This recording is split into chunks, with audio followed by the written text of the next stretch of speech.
What's up, everybody? Welcome to Wild Okay, the show where we talk about any and everything in life that makes you say, wow, okay. Once again, it's myself and Miss Lovely Ava Ray. Cheers, darling. Yes. Today, we're going to be talking about entrepreneurship, or as I like to call it, the self-made hustlenaires. Yes. In our new day and age, everybody is trying to work for themselves. Nobody is trying to have a boss anymore. That is why now you have so many app jobs. Everybody is doing from DoorDash to Postmates to Uber driving. Mm-hmm. Nobody wants to go clock in anymore. Everybody's like, let me make my money by myself. And everyone's trying to do it on Instagram or YouTube and all that. Yes, everyone is trying to do it for themselves, and good for them. But I wanted to talk about this today because I'm like, how do you do it if you don't come from money? Everybody talks about how Jewish people are the mecca of having deep money. And it's true, but the way they do that, from what I've learned, is because they have the money and they grab the other person, they pull them up, that person makes that. It's almost the domino effect of keeping the money flowing within their generation. Or the community. Right, the community. I saw an interview on the Breakfast Club with Dame Dash, and he said to one of the hosts, like, you can never get your kid a job here because you don't own this place. Mm-hmm. You don't have the means to give anything to any of your children from this job. If they decided today to let you go, that's it. And I was like, dang, that's true. Yep. Like, a lot of times you get so invested in your job and you put everything into this company, when if they decide they don't want to work with you anymore, everything you put into that company doesn't mean anything. Right. So I'm learning now that you got to put all that energy into yourself or whatever you're trying to do for your own so that you can always have money. Like, what I wanted to talk about today, though, is how do you do that when you're poor? Like, I didn't grow up with a lot of money. I'm not Jewish. But one of my close friends that grew up just like me, super proud of him. He started his own business. Welcome Ron to the show. Yes. Thank you. How long have you opened your own studio, and how long has that been open? It's been open for a little over 2 years now. Okay. And just give us a backstory of what it was like in the beginning to where you are now. And like, I know from us growing up, we kind of grew up similar. We didn't come from money. We didn't have money where we can invest in anything like that. How did you do it, and what was your process from somebody that's like regular middle class to make a business and last over 2 years? Well, my way is super unconventional and probably frowned upon.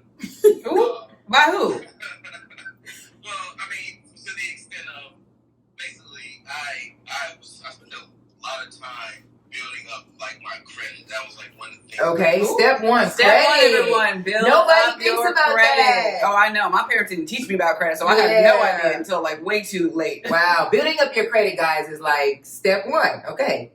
Well, yeah, but I mean, it's fucked now. But yeah, like, it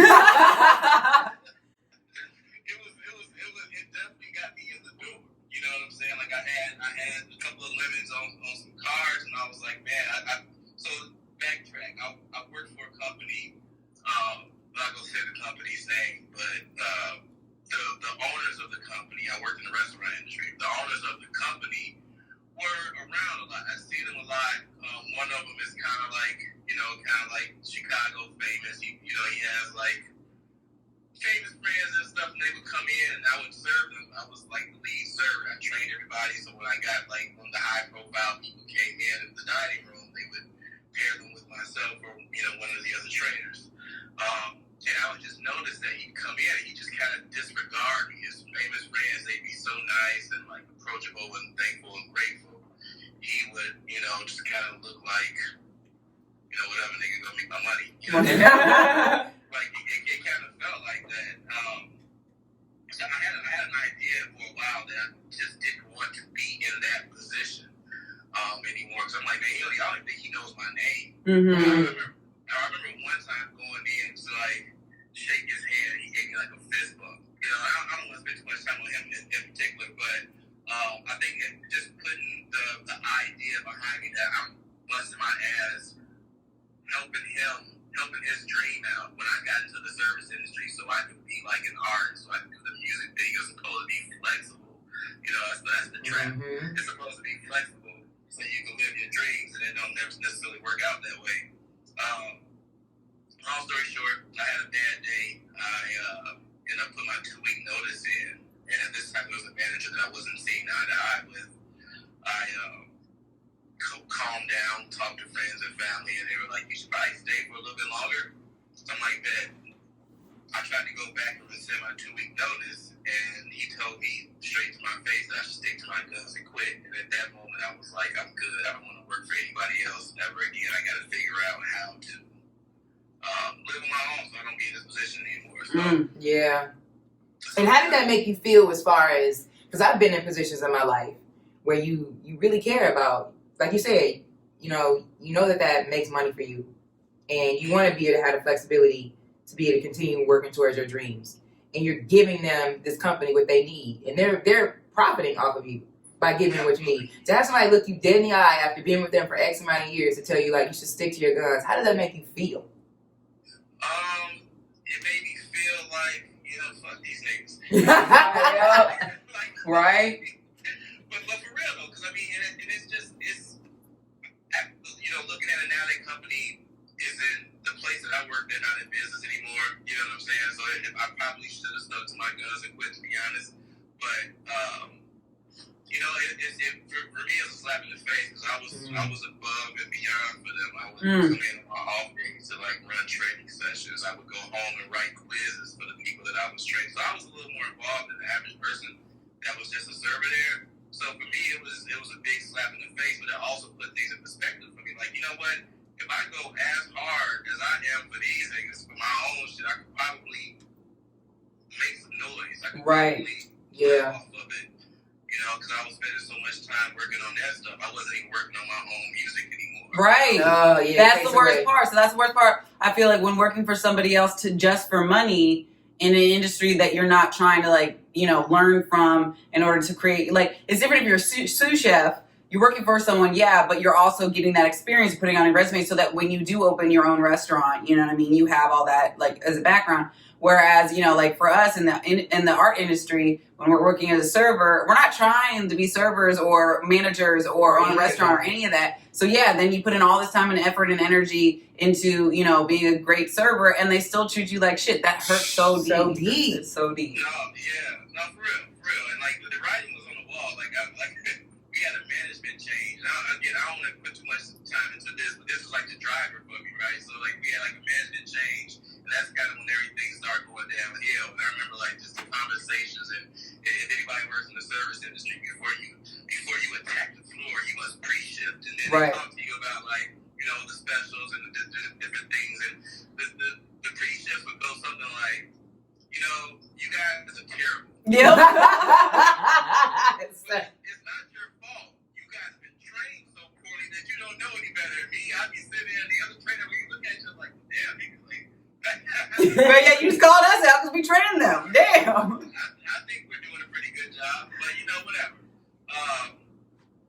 So fast forward, I did apply to a couple more restaurants after I said that. I was like, I did apply to a couple more restaurants. I got hired at both of the ones that I applied to, but then I declined. I just told myself, let me give myself a little bit more time, because going into the music industry, like telling somebody that I'm about to pursue a music career at the age of, I think I was 32 at the time. At the age of 32, right? Just about to turn 33. Like telling somebody some shit like that just kind of didn't seem like the adult approach. Like I should probably maybe get a real estate license, or maybe I should go to trade school and maybe become a locksmith. Something more practical. Yeah. Right. Yeah.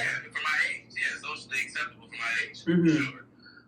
So I spent the summer just like kind of going back and forth. I was about to sign up for real estate classes because my mother's in it, so I knew that I'd have like guidance, and I'd probably be good at it because she has people that she can connect me with, blah blah blah. And then meanwhile, I'm driving Uber and Lyft. And I remember one day I picked up this drunk girl. She's like talking about like fake drunk deep shit. She gets in my car and she's like, "Do you believe in aliens?" and I'm like, well, I'm like, yeah, there's like all the planets and all that. She cuts me out. She's like, no. Do you believe in yourself? Because most people believe in aliens, but they don't believe in themselves. Wow. Okay. You got hit with a gem. That's amazing. Right? And I'm sitting there like, damn, I'm sitting here like telling myself that I can't do the shit that I love to do, that I do on the free time when I have it for free. I can't turn that into a career. So then I just started looking at what I had. I had a couple of like high limit credit cards, and I was just like, well, fuck, man, I just need like the basics to get started. And then, you know, I realized that there was more than just the basics to get started. But, you know, I just kind of ran them up, which is a super unconventional and unwise way to go about it. But Wait, why is that an unwise way to go about it? well, you know what? I guess you're right. It wasn't unwise to me because I know what I'm going to do with it. Right. Like, I think if I were to like having that conversation with friends and family, you know, people be like, I don't know, you want to do that, bro.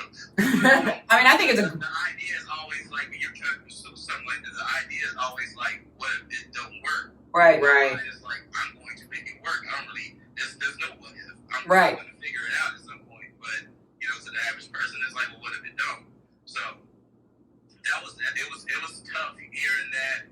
Not all my friends, but some of my friends were like supportive, but you know, it still felt like, you know, like you know, it's that one meme with the dude with like the hat. You get the funny, you know what I'm saying? Like, shit, you know what I'm talking about? He holding the red cup. Right. Like every time I was telling people about that, they kind of looked at me like, shit, I don't know. But don't you think that taking that risk, because I feel like in life there's you always have to take a risk in order to get the big reward. Absolutely. Yeah, but I mean, yeah. So when you're on the precipice of taking that risk, yeah, you will always have people around you be saying like, no, don't take the risk. No, don't take the risk, because they themselves have never taken the risk. Right.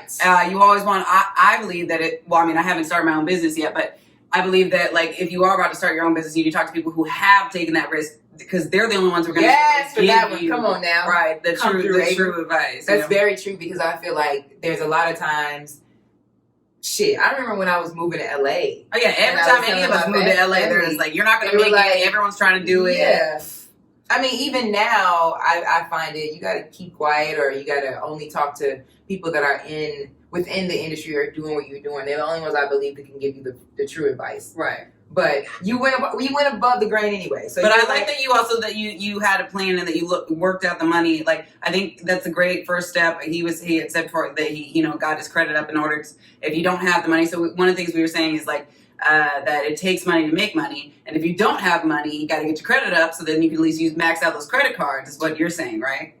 Well, yeah. But you know what though? There's also, I mean, I guess it depends. You need to make money. Like if you have some type of income, like you know, again, I was doing Lyft and Uber. I think if I didn't have like the credit situation, and I really wanted to just do that, I probably would have, you know, maybe still got the equipment, but not rented a place out yet until I was ready to do that. You know what I'm saying? Like, Yeah.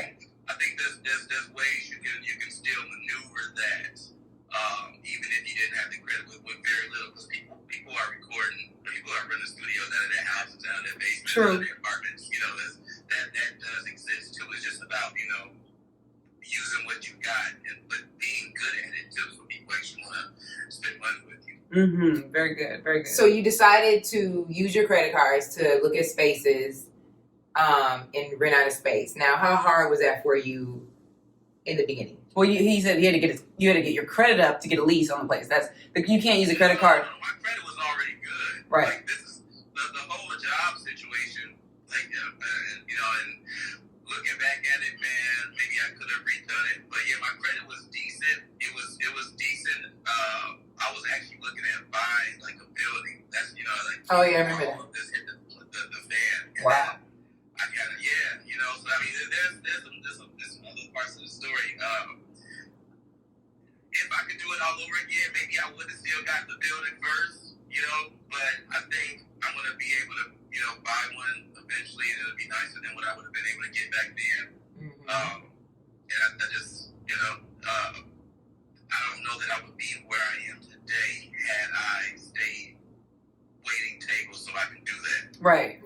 Like putting your energy into your fallback plan versus, or not even fallback plan, putting energy into your safety net, really, which it is. What? Absolutely. Yeah. Mm-hmm. So what happened? What was the hardest thing once you finally, you know, got all that together and stopped, you know, and told all the, you know, everyone is the haters, I guess we call them, whatever, to fuck off, and you finally, you know, got your space and did all that. What was the hardest thing about like day one at your new studio? Well, but I didn't have that many haters. I don't want to paint that picture. Like I just feel like, again, when I see my friends that have like professional jobs and they get like paid time off and shit like that. And then I'm like, yeah, nigga, I just ran up my credit to get some speakers or something. And maybe it was more so my perception of how they were perceiving me than the actual reality of the situation, because I did feel some type of foolish about it myself internally. Okay. So I wasn't 100% sure, but I was telling myself I can do it. I know I can. Keeping that mental strong, trying to yeah. Yeah, because you don't really know until you get into it. So I would say the hardest thing out the gate, it wasn't really that hard, because I started out with like dirt cheap prices, and that was probably like where I fucked up at, because I would get some weird people, like some weird people. I think advertising on Craigslist, you probably don't want to do it, I can see that. Yeah, that's good to know. I mean, Craigslist is. I mean, maybe it'll work for someone else, but I tried that, and I would get people trying to like launder money for me and stuff. It was like a lot of weirdness going on with that. I think the hardest thing is keeping faith when it does slow down. Like, I like that. Say that one more time. You said it's keeping faith when it does slow down. Yeah. Okay, because that's a lot of times. I think that's what's tough for me is when, and I think for many people. Because I have people ask me, well, how did you get these many followers on social media? I'm like, I just kept going even though I was only getting like 3 likes. Like, you gotta, somehow you have to like be okay with the consistent amount of failure. Right. I mean, and especially when you're auditioning and there's slow seasons and there's times you're just not booking and then there's times you're booking all the time. Yeah, you have to be okay with like, all right, well, it's not playing out what I want it to be right now. Like, should I give up? Should I not give up? So you're telling, okay, so if people are listening that want to do something similar to what you're doing or are planning to open up their own Which, by the business. way, so what exactly is, you opened up your own recording studio? Yes. Okay. Open up my own recording studio. Okay. So yeah, if people are listening, you can continue your sentence. No, I was going to say just step by step if people were listening, like, I think what we learned so far from what you're saying is like, you got to have, if you're going to have an entrepreneurship where you're getting an actual business, you got to have great credit. So you need to have something. You need to have great credit, or you need to have a vision and a business plan so someone can invest in you. Right. So you didn't have anyone invest in you. I didn't have a business plan either. You're right. Did you get a partner? That was some advice that I got from my mom. She's like, you either plan it, you're going to do this. I'm like, I'm just going to do it. I mean, sometimes you have to do it. I don't even know what I'm planning for. And I didn't have like anybody that I could talk to. At least I didn't think to call any of the people that I like recorded with that had successful studios, and because I felt like at the beginning it would be weird to be like, hey, I'm starting my own thing, I'm gonna be your competition, but can you teach me like how to do it properly? Yeah. Right. Yeah. That's a weird conversation to have, right? Right. Yeah, that's true. So okay, so did you get a partner or anything, or it's only you? Yeah. So I do have a partner. I got all the equipment, and earlier that summer I was actually looking to do this. That's kind of what sparked the whole thing. With 2 other people. One of them actually ended up being my partner in this. I got the equipment. I was like, yeah, I'm gonna put the lease down on the space if you're down to help out with the rent. Because we all were just gonna split the equipment evenly at first, but then I don't think that everyone saved the money that they needed to or whatever. And right. I was like, trying to figure out. I just had the girl tell me about the aliens, so I'm like, you know what? I'm gonna get the damn equipment. Yes. And we'll find the space, and then I really want to do this, so I hope I can get some help with it. But if not, I'm still gonna figure it out. Okay. So that helps. I mean, how much? Well, so you said you had a group of friends. So how many of them fell through, and now you only have one partner? Well, that's weird. I wouldn't even say fell through. I just think that the time just wasn't right. The timing wasn't right, and but yeah. So I have one partner. Right when we opened up, immediately after we opened up, we had one other partner who's still doing good. His family, he's doing good with his family's business right now. But he was with us for a minute. I'd say for about a year and damn near a half. and then he recently left in June because it still wasn't. It wasn't. He was a producer. This is a recording studio. I think he thought that maybe he was going to get a year, and all the clients that came in was going to buy beats from him, and it never really materialized into that. It was more so than just coming in to record. Most guys that come to my studio, unfortunately, just rip beats off of YouTube and do that. But yeah. All right, so he left for that. All right, that's not a bad reason to leave. So how did you guys go about with your advertising and finding clients? And did you have to invest in that?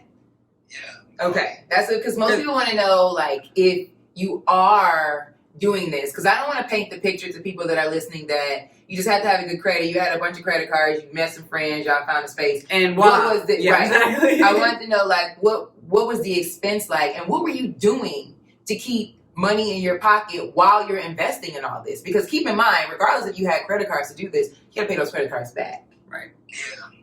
Absolutely.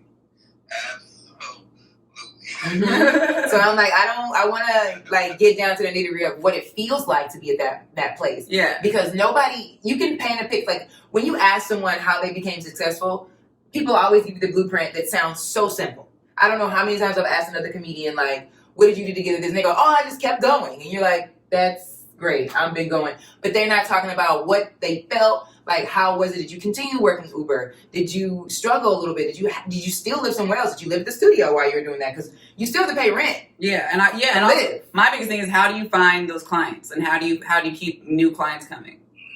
At the beginning, I didn't really know. Like, I'll give y'all some of the sauce. All right, I was running Google Ads. Actually, no, I think I was just doing like a Facebook ad. I think I posted like a picture of the studio and then like went to like, you know, how you can click boost posts. Yeah. I think I did one of those joints. Again, I was heavily on Craigslist. You know, constantly posting about the studio, and then eventually I kind of learned a little bit about Google Ads, and I started doing that. Started getting some really good traction from that, so I started focusing my attention towards that. But yeah, I mean, that's out the gate. I'd say for the first year, I was focusing only about $100 a month towards like ads and marketing. Okay. But yeah, you're asking how I was able to pay rent. I was doing, because I didn't have a shit ton of business at the time. I was doing a lot of Uber driving, like, because there were some months, like the first year, that I would go without a single session, like not one client. Yeah. And that shit's tough, like paying 2 rents, 2 sets of bills, like on a Uber. Yeah. Your salary, yeah. Yeah. So, but my car ended up fucking up. Yeah. Then that's okay. So what did you do when your car fucked up and now all your income's gone? Man, I think it just kept, like, it was weird too, because like my car, like, there's a shop down the street, and it just kept fucking up. Like, I would bring it there 1 week and they supposedly fix it, and like 2 or 3 days later it's broken. Oh my gosh, I hear this a lot. So I panicked. I was like, you know what? I am going to get a job at a restaurant. So okay, this is great. Pause. Because everybody has this moment. I've had this moment where you jump out on a fence. You like, I'm going to be to do this. And when it doesn't go that way, you turn back to it. Did you go through with it? Did you get a job at a restaurant? I did. I trained. It was my first day of training. I was following this girl, and she's training me, and she just, bless her soul, she's like giving me like all this like server advice. I'm like, I can train you on this right now. You know. But anyways, we go to like a table, right? This guy he's trying to impress this chick that he's with. He's like arguing with the girl who I'm training with about what the specials are. He's like, no, the specials today is Jack and Coke. I come here all the time. I'm in my back of my mind. I'm like, nigga, she work here. Right. Well, what do you mean? You know, like I saw that happen. I saw there was a man. Well, I saw something else happen that I did not like, and then it kind of just put everything back in perspective for me. So when I left that night, I kind of felt like I didn't want to return, but I came back the next day to train. there, I told them that I was done. I was going to figure out my business. I'm like, I don't want to be stuck here. Yeah. With clients trying to book with me Mm-hmm. only because I lost faith. So I need to figure out better ways to market my business and, you know, maybe get on MailChimp and start doing email blasts and trying other things. And honestly, what I started doing after that, which is another thing, I ended up getting a new car in that process. When my car was broke, I couldn't afford to continue to keep getting it fixed and not know that it's going to pay off for me. Meanwhile, all this shit's happening. So do you feel like that happened too? Because, you know, when people are in the ring, or at least I know that's how it is for me. When things are not going great and you're not happy with that restaurant, a lot of times most people will start feeling like it's not going to work. Do you feel like that faith that you carried is something similar to manifestation that made things kind of flow into where you were supposed to go with this business and be able to get a car?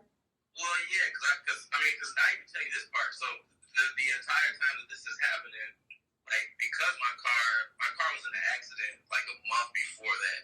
Like, it got rear-ended, so it had nothing to do with the engine shit. Maybe something got knocked loose in the process. I don't know, but so now I just told the restaurant that I was done, and I go home and I think around the same time, maybe that same week, I'm late. I'm pretty late on my rent. And I was telling my landlord what was going on, but he wasn't having it. He's like, you know what? If you don't have it by this date, we're gonna start the eviction process. And I'm like, all right. Well, I guess I'm gonna be homeless then because I ain't giving up the studio.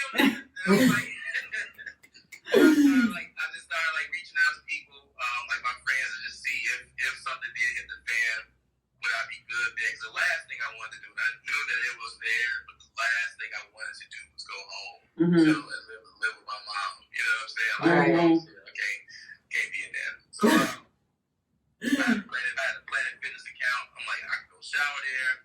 I can go put my shit in storage. And I can go couch surf and maybe crash the studio a couple nights if I need to until I find another place if it does. If that happens, yeah. Yeah, but then I thought about you know what? You could just get the money and you probably swap your car out, which, I mean, again, not the smartest thing to do, but again, I didn't want to work for anyone. Right. And I wanted to see the business through. And I think doing that kind of made me really hunker down and try to figure out, okay, better marketing strategies. I started feeding my brain as I was driving Uber. I started listening to business podcasts and informational things to kind of help me get my shit together. Okay. And I even started putting advertisements in my car. So when you get in my car and you look at the back of my headrest, I'm advertising my studio. There we go. I got business cards now with cup holders, so you can take one. And I can just start conversations with people. You know, even if they don't book with me, they get in the car, they know that I exist. So maybe if they see one of my ads on Facebook or Instagram, they'll connect the dots and they'll tell somebody else about that experience. Right. So that's kind of where my mind was going with that. And then just so happened that we ended up having an opportunity to move locations from the first studio to this studio, to the new studio that we're in now, which is a bigger space, a nicer space, and then things have really been on the up since then. Wow. Yeah. So there was a lot of hard times, sounds like. It was nobody was booking. You had went back and forth restaurants and you still didn't fold. I like that because we all have a time. Actually, Fatima and I both had this last month. Basically what you just went through, where we were like, all right, you know what? We put time and energy into ourselves, and now money's getting low, so maybe we got to get another restaurant job. So we tried a catering gig, and after the first day, for me, after the first day, I was like, I'm out. I can't ever do this again. I'm so angry, and so I was angry, and I was getting drunk, and I didn't it was bringing out the worst in me, and I did not like that about myself at all. And I was like, I cannot be in an environment that brings this out of me, where I want to stab the manager. This is ridiculous. I can't do that. So I decided right then and there I was done. And then Fatima went back one more time, and she was done after that. I think I learned the same way what you learned about yourself. I think I learned, which I'm still processing how to, handle myself in that way. I learned that I could put up with a lot. Mm-hmm. The second time going, I'm I learned that I can put up with a lot and I can suck it up.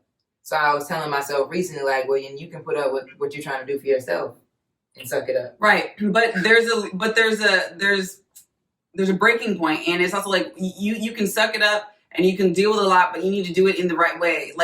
So exactly what Ron just said, how he went there and he was like, after the second day, like, I can't do this anymore. And then, right after that, then his landlords are going to kick him out. But he was like, you know what, if I traded my car and get something, then I can, make more money. And then he did that. And then things started to flow. So it's like almost like you double down, even though your cards aren't good. But it's like, you know what, for me, after like going after that one day at the catering restaurant, I was like, I can't do this again. Like, I literally physically cannot, mentally, physically, soul, bond, whatever. I just cannot do this But again. let me say this, so I have to figure out a way. It's going to throw me into figuring out other ways to make money and other ways to do this, because do you believe that you felt more comfortable to make that decision of not working in a restaurant because you did have Lyft and Uber? What is it for some of us that don't have that? Like for me, for example, I don't have a car, so I don't have that as an option. So if I was to start my own business, I do have to work for somebody to get an income to be able to invest in myself. Yeah, I mean, absolutely. For me, absolutely. I think it's great to keep you flexible for your job. I think if you don't have something like Lyft, everybody's situation is different. Like, I think it depends on the business. Because a lot of times, prime example, we were talking about a month ago.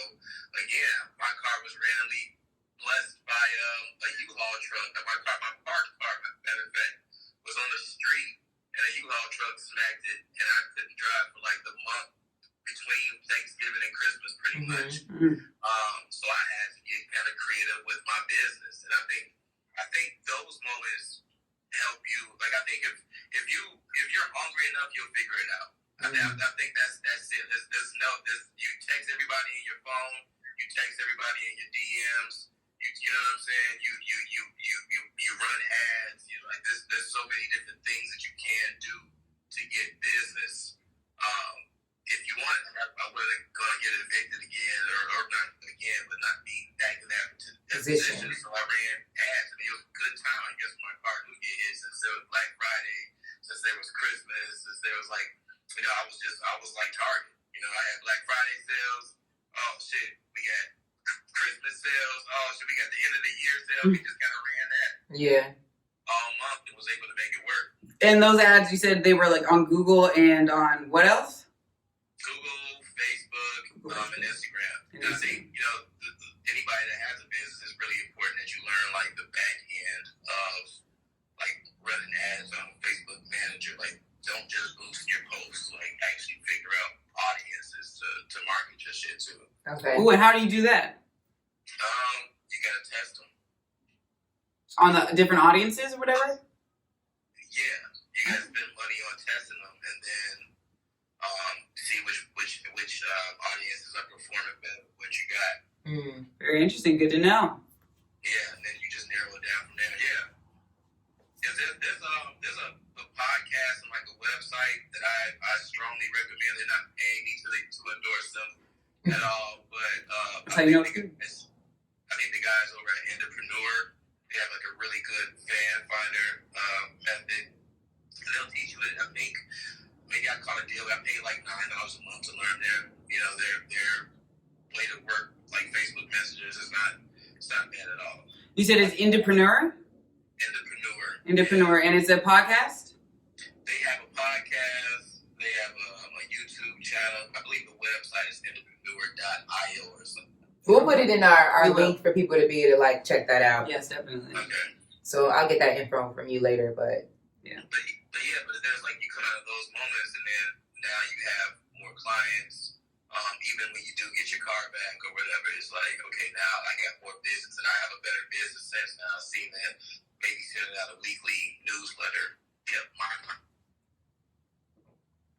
Oh no, we lost you, Ron. Can you hear me now? Now we can. Yes, there we go. Okay. But I mean, you said a weekly newsletter. Sorry, on what? Yeah, maybe send a weekly newsletter. Like you gotta be like an email newsletter. Yeah. See, I don't even think that anyone used email anymore. Yeah, I thought that was interesting. I actually it's funny. You always give me all types of gems about stuff like that, and I'm always like, oh, I hate people send this to me, but literally, I'm gonna give you this. I did my first MailChimp, and I do have like over 2,000 email people. Literally today, I sent it out yesterday, and literally this morning, I have already over 40 people that wrote back to me like, "Oh my God, I have," because now in my first email release, I talk about who I signed with, which is pretty prestigious. They're a top 10 agency. So now, just today, I have over at least 10 people are already like, "Oh, I have a script. I already wrote a show for you," wow, okay. because they're like, they want to jump in on what this company is. They're like, they're like, "Oh, she's with them now? Right. Shit, let me tell her what I got popping so she can send this script over there." But I had several people send me emails like, "I wrote a show for you. Please read this script." Everyone's like, "Please read this script." So I'm like, this email listing is great. I never thought people really get into that because I don't, people do it, but you're always like, I'm so busy in my life. When people send me those, I'm like, okay, whatever. Yeah. I guess I don't check my email enough for that. I also don't even have other people's emails enough to even send out a blast. You would be surprised. So, but you can start though. It depends on what you're offering. For me, we run ads to our website. When people inquire from our website, it saves their email address. Okay, right. I think it's important. One, if you're gonna have a business, to have a website. To have a contact system through your website, so you can't collect email addresses. But also, if you're gonna start a business for yourself, I think it's very important to know how the money's gonna come in. I didn't know this until deeper into it, right? I didn't know this until I was on my second car and I was driving Uber listening to these business podcasts. They broke down this, whatever your niche is, you should have 5 sources of revenue from your niche. What's that mean? Okay, I like that. 5 different ways to get money from what you do. So what are your 5 things? Okay, for me, obviously people come pay me to record music, right? I'm also a producer, so we have a beat store. Mm-hmm. Okay, we throw events. That's handy for artists that come through and for ourselves to get exposure, whatever. There's merchandise that we can sell. There's also streams, so you collaborate with people. And I think once you start focusing on maybe, because I think what happens is when you're trying to promote yourself, you get tired of promoting the same stuff. So figuring out those 5 different things, it kind of gives you focuses. This week I'm gonna try to get my streams up. Next week, I'm going to try to get my merch sales up. Next week, I'm going to try to get some more studio time. But following week, I'm going to try to get some beats. So you don't feel like you should do a monthly blast? Because I was thinking today, after the results I got from my MailChimp yesterday, actually my subscribers went up. I didn't expect that.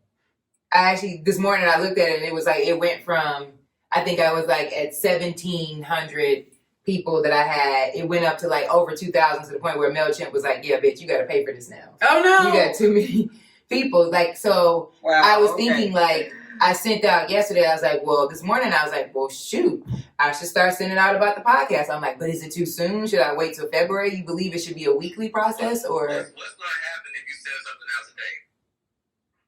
I mean, I don't know. My mind frame was like, will they open it? Either people are gonna follow it or not. I would say wait till you drop the next one. I don't know when this podcast is coming out, but I would say whenever you drop the next podcast, you should have an email saying new podcast out. Okay. Because the results of it has so far. We discussed this before. Just by the results of today, I'm like, okay. So then I think I'm learning. Then this is when I drop to talk about apparel and T-shirts. And send them to my website to be like, these are still available for purchase.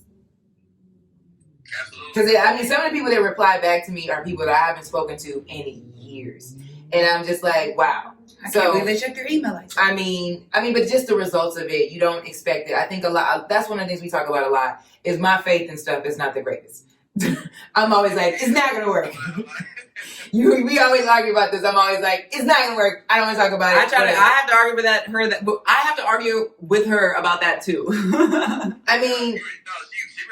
of the average person that works in a restaurant. Niggas quit every day. They quit their shift every day. I'm done with this job, every day, and then they come back the next day and they do it again. So yeah. Okay, so Ron, I guess the last few things. I guess the only 2 things I have is 1. Do you have any advice for people how to, while they're starting their business, how to make money other than Uber if they don't have a car. And then 2, what are your like words of wisdom, your gems you can give for people that are in the process of starting their own business, and also at that point where they're like, nothing's coming in and they don't know what to do. Yeah. Oh man, I don't know. I can't really speak for other ways to make money. I know how I did mine. Mm-hmm. I think if you're trying to start a business and you don't have something flexible like Lyft or Uber, like you gotta look at what's important for the business. Like, are there certain operation hours that you should be there and focusing on that? Then maybe get a job that's not going to be during that time. It might suck for a little bit to be, 12, 16 hours working, but I think eventually, if you do it the right way, it'll go through. I think also you can partner up with people. Like, you don't have to just kind of take it all on yourself. I think there's strength in numbers too. Very good. Where if I can do it all over again, although it's so hard to find like-minded individuals. Yeah, that's what I'm saying. How do you find those individuals? I don't think you find them until you start doing it, to be honest. Right. Yeah. Like, as I was getting ready to say that out loud, I realized that, you don't really find it until you start. Because everybody wants to be, everybody wants to be a rapper, everybody wants to be a producer, but you got to rap, you got to produce, and you got to, do it even when you're not making money, and you got to stay consistent with it. How do you know? This is my question. And I think this is because I feel like this is a lot of people want to do something, but they don't understand the work behind it. How do you choose say, once you're in it, how do you know if that person's going to be a good fit? For example, I'll give you a good one. I've had people that I've collabed with to do certain stuff, and you be like, okay, we need to do this, this, this. And then they just don't do it. And then you find yourself like, you're the only one doing that. Do you find that as a way to be like, okay, they don't understand and I can keep them? Or do you find that as, I got to just keep it moving and find a different partner? What do you need? Are the things that they're not doing for you keeping you, holding you back? Okay, I'll give you, in the past, I used to do sketches with certain people, but I found it as if I was the only one coming up with ideas. I was the only one, promoting it online. They would post it once. And I was like, we got to post it these many times. You have to be these many times extra on it. You have to be these many times, doing it. I find it that people want to be a part of certain stuff, but don't understand the process of putting the work into it. Were they doing other sketches outside of the sketches they were doing with you? No. Well, then that's your answer.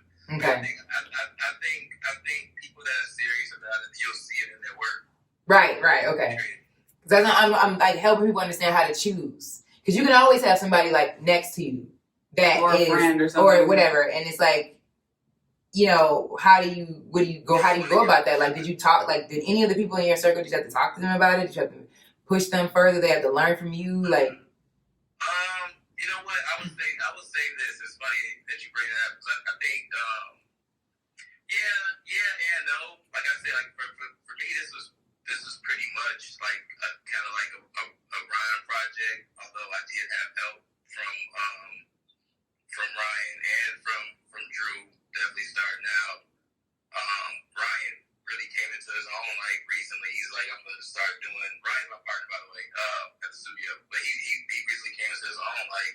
I'm gonna start doing videos, and that's kind of where I really wanted the business to go. We were trying to find reliable camera people to do our events, so we can have recap videos. And then I wanted to also be able to maybe toss them a couple of layups because I have artists that come through the studio to record. You know what I'm saying? We Right. find people that would do reliable work with us. So we said, "Fuck it." reliable people? I swear. Yeah, start doing our work. But I mean, I guess if you, In other words, my question is, a lot of times people don't really understand that you could be a Diddy. You shouldn't have to But motivate people. You shouldn't have to motivate people. Okay.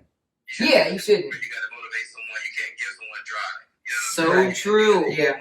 That is a gem. You cannot motivate people. You cannot give them drive. That is so true. That it has to be, yeah. You either got to have it, but you don't. Right. Yeah. Okay. All right. Did you do any networking? I mean, you talked to us about ads and stuff, but do you do networking? Yeah, you know what? Eventually, this year, I reached out to a couple of other studio owners and sat down. One of the guys actually paid for a session with him just so I could pick his brain and see if I was doing this right. Because I felt like that was very important. I admire what he was doing. Someone I looked up to actually record with him, like, years ago. But I just wanted to see, if I was making the right steps, for sure. Nice. That's good. That's good. So that's like the only type of network you don't go to, like, I don't know if they have like parties for studio owners or something. Oh, well, yeah, I mean, you network as you go. Like I said, like when I'm not in here, if I don't have sessions, I'm driving, I'm teaching, I'm telling people about the brand in my car, Right. Road events. But I don't go out as much because I got two rents and shit, so I'm not gonna necessarily. Right. Yeah. That's something I learned from you too. Like you just gotta like sacrifice that fun. Right. Go ahead and not have none of that for a little while. I'm broke. I can't be having too much fun broke. You know what I'm saying? Like the fact that overdraft fee ain't no hope. That's why I turned it off. Okay. Oh my God. Well, we appreciate you having you, and I definitely send you all the links to stuff so that I can post it because I think this is like great for people that are trying to do this because honestly, in the last couple months, everybody I know is quitting their day job and really going into the business for themselves, and our generation is very stickler and strong about this. So I think, learning from each other is the way to go. Let's be our own Jewish people. Yes, let's be our own Jewish. And like, Let's be Jewish. Yes. this is the beginning of Black Jews. Yes. Thank I you, like Tiffany it. Haddish. Right. So, you led the way. But Ron, is there any last words, Yeah. wisdoms you'd like to give us? drop that social media too. Mm-hmm. Oh yeah. Okay. Last words of wisdom. Don't play yourself. Don't bullshit yourself. If you really want to do whatever it is that you're saying that you want to do, just do it and know that no isn't an answer.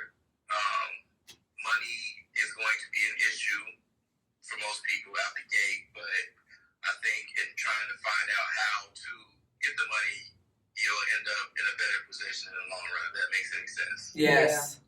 Yes. It's beautiful, beautiful last words. What's your social media where people can find you and about the studio as well? And we'll where link is it located? We will so link they it can below come? too. We'll put you. We are located in Chicago, Illinois. My personal, I go by Mr. Ignan Rodriguez. My personal handle is at MRIGNIT, and that's on all platforms. My studio, which is Beatbox Entertainment, our handle is at BeatboxENTUS, and that's on all the platforms as well. Beautiful. Nice. So if y'all are watching this in Chicago and Yes. you need some studio sessions, Yeah. there you go. Hit them up. Well, thank you. I'm so excited that you got to find it because we tried to call you like a million times. So I'm so glad it worked. I'm glad it worked. I know. I was like, oh my God. We'll definitely put that in all the information so people can find you. And yeah, I really appreciate this today. Yeah. Thank you so much. Thanks for reaching out. Yes, thank you. All right. Have a good day. Talk to you soon. All right, bye. I don't know if that keeps us All recording. right, everybody. Oh, we can always add. So Yeah, that was Ron. It was wonderful. He was I feel like amazing. Job. Yeah, I think mean, you dropped some gems, and especially coming from someone that doesn't have money. Right, exactly. Yeah, and how to, make money while you're going through it and also not letting yourself go back to your old ways. I really liked what he said. I love that he was like, yeah, I got another restaurant up, and then I was like, I can't, peace. That's kind of where we are right now. So Very now much we so. got to figure out our he had 5 ways to make money from your new business. I From your new loved that. Yeah. So- I think, for me, what I took from that anyway is like, because I don't have a car. So I can't hop in my car because I have a lot of friends out here that do that. And then it seems like it works out so great. Mhm. Like a lot of the people that I meet that do comedy are like, yo, I go to open mics and as soon as I leave the mic, I just turn it on and I just start working. Like, because most of us are night owls. Right. So they'll be like, oh, I work till 2, 3 in the morning and I make $200-$300. And I'm like, I wish I had that. But since I don't, I do know that I have to get a job that's going to be able for me to be able to invest in what I want to do on my own. Or it's, True. you have to have some kind of income. Personally, for me, I don't feel comfortable being an Uber driver. Honestly, I think he's also a guy. Yeah, I think I don't know too many female friends of mine. Like, I'm turning it on and I'm in the car at 2 friends. No, female drivers in general. I think I've had 2, and I get in Ubers all the time. You know what I mean? Yeah. I'm not gonna lie. Like, it's already like weird when you don't feel safe when anyone gets in your car. Let alone you have all these strangers doing it. There's more risk. I don't know. Whatever you want to say about that, I don't know. Yeah. But there are other things like Instacart and stuff. I mean, I used to do that really late. She used And to love it's that. to still be a risk. I used to do Right. that until like almost 12 in the morning. Right, because you don't know whose house and you're going to to people's houses, and like you're pulling up. They could you don't know snatch you up right at the door. Snatch you with the groceries. No. I mean, it's tricky. I've had. I mean, tell me okay about Instacart, please. Do you have one? Yeah, I've had a few. I remember when I was doing it, I did it for a really long time, and I loved it. I mean, I would totally go back to that. If I get a car, that's what I'll end up going back people, to. so I can understand. I love it. I shopping was so fun for me because it was like a challenge. Like, it was the timing. I don't know how they're doing it now, but I do remember a couple of times I would deliver to people, and some of the people that I would deliver to would be quite creepy. They'd be like, I know you haven't used the restroom all day. Would you like to come inside? Oh my God. I had a lot of guys who would be like, do you want to come in, or do you want water? Or like, just weird. And then I had this one old lady that would just, I stopped going into people's homes because you would get, sometimes people would be like, can you bring it in and put it on the counter? I'd be like, we're not required. And they would kind of give you a low score because you didn't. So it was an old lady that really couldn't come to the door. I'd be like, your stuff will be outside. But I would only do that for clients that I would see consistently. Okay. Like, because you would a lot of times. You would a lot of times do the same people if you do the same area. Right. I had one lady that would tip me ridiculous. And she lived up in the hills, and I would go to her house, and she wouldn't let me all the way in, but she, we talked. Mm-hmm. So I would come halfway into her house and, put out stuff, but she tipped great and whatever. But, I think anything's a risk when you're doing an app job. Mm-hmm. I mean, yeah, there's the risks in anything you do, and anyway you're working, and if it's not your own business, and even if it is your own business, you have your risk of it not working. There's risks in everything you want to do. It's just, I think it comes down to, and he had said, don't play yourself. If you want it, you'll make it happen. If you have enough drive in yourself, bet on yourself, and double down, and just make it work. You know what I mean? That's what I really like. And I think it's a process. I mean, the only thing that I can say from my perspective is, I think I've grown which I've learned today, I think I've grown an incredible brand of who I am as an artist, as a stand-up, as a comedian. I think I slept on myself from what I saw from the results from my, email list. I think what I need to figure out, if anybody else is in my position, is finding the job that works, that I can have enough money to continue to invest in the brand that I've built. I agree. Since I don't have a card. Right. Because a lot of these app jobs require having your own personal transportation. Mm-hmm. And if you don't have that, you have to find something else equivalent to the flexibility of that you can invest in. Although Uber Eats, you can have a bike. I've had bicyclists deliver my food. But she don't want to drive you around, but she trying to tell me you're going to goddamn bike. Uber Eats, I'm saying to pick up food and stuff like that. I'm going to go ahead and say no. I mean, I'm not going to. I don't want to bike that much. But that's... Yeah. I'm just saying you can't. Bike messaging... it's not for us, but it might be for you. If you like to bike, you could also... I've seen a few people with a backpack full of snacks on it, riding around, and I'm like, I'm not going to be able to do that. But other than that, I was going to say, one thing we want to talk about, we mentioned how the Jewish community is a staple for making money, and you had mentioned that it's because the way that they keep the community strong by they will help other people. If you're trying to get into something and your mom will reach out to her friends or whatever, and they'll get you in. I feel like in our community we need to do that more.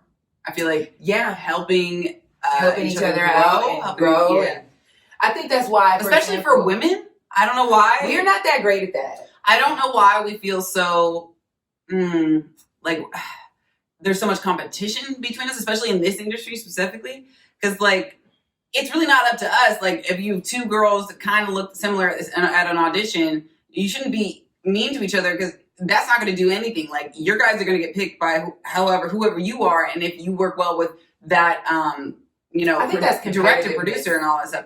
And I think that we all need to we need to help each other way more. And doing so, we've been saying that for decades, and it hasn't happened yet. Well, I hope it does. I hope this helps. I think for me, I don't ever feel competitive with anyone, because I feel like no one can do what I do better than I do. I feel the same way too. So I feel like, that, for example, with this, is I wanted to grab him as someone to not only get his business out there, but hear his story about it. And all my friends that I have a part of it, I'm always this is inspiring. You have to be able to inspire each other and learn from each other. Some people aren't like that. I mean, not everybody, but our generation, I feel like we are really moving into entrepreneurship. I have not spoken to one person that is not trying to not work.